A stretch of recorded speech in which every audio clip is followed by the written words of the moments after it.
Hindi ko pinangarap maging dayuhan sa sariling lupa.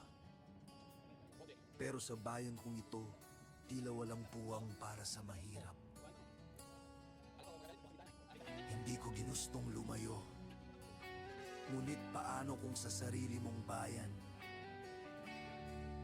nawala na ang pag-asa? Sa sahig ng banyagang tahanan, luha ang kasama ng basahan. Bawat patak ng pawis may kwento ng pangungulila. Sa bahay naman, anak kong lumaki sa larawan. At sa bawat tawag, tinatago ko ang pagod. Ngiti sa harap ng lente, pilit kong pinapakita. Sa ospital ng dayuhan, nagbabantay ng mayaman, habang sariling ina di ko man lang maalagaan.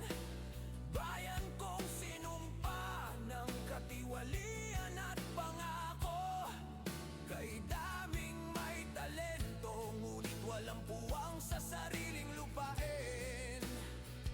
Sa gitna ng ingay ng mga pagawaan, tahimik akong umiyak.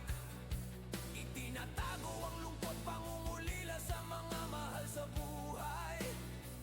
Gising sa dilim, tulog sa init, palaging pagod. Habang sa gobyerno, mga opisyal naglalasing sa kaban.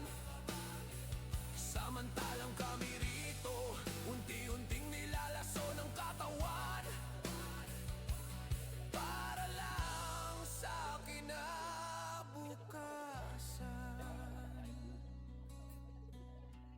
Hindi ako bayani. Ako'y biktima ng sistema.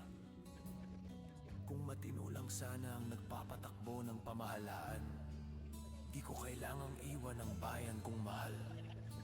Di na kailangang lumayo o makisama sa dayuhan. Tinig sa malayo, sa dulo ng dako, bawat padala'y may sigaw ng puso. Mayaman ang bayan, ngunit bakit kailangang lumayo? Kung tapat lang ang gobyerno, buhusan ang mga tahanan nito. Sa bawat padala, kapalit ay pangungulila. Mayaman ang bayan, ngunit kami palaboy ng mundo, dahil linakaw ng ilan ng pangarap ng tao. Si tatay nasa barko, si nanay tagalinis, tagapag-alaga ng pamilyang iba.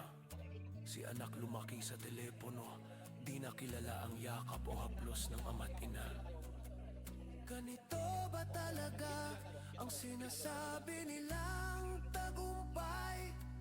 Kapalit ng dolyar, pira-pirasong buhay. Hindi ako bayani. Ako'y biktima ng sistema. Ang pangarap kong makapagpundar, kabayaran pala ay oras na di na maibabalik kailanman. Tinig sa malayo, sigaw ng Pilipino, di sa pera nasusukat ang pangarap o mundo. Bayan kong mayaman, bakit kami naghihirap? Oras ang yaman, oras ang buhay ng bansa. Di lang pera ang kapalit ng oras, buhay to, puso to, pamilya to. Bayan kong mayaman, bakit kami naghihirap? Kung tapat lang ang gobyerno, buo sana ang pamilya ko. Ang tunay na tagumpay ay ang pamilyang buo at magkasama. Ang tunay na kayamanan ay oras na ginugol sa pamilya.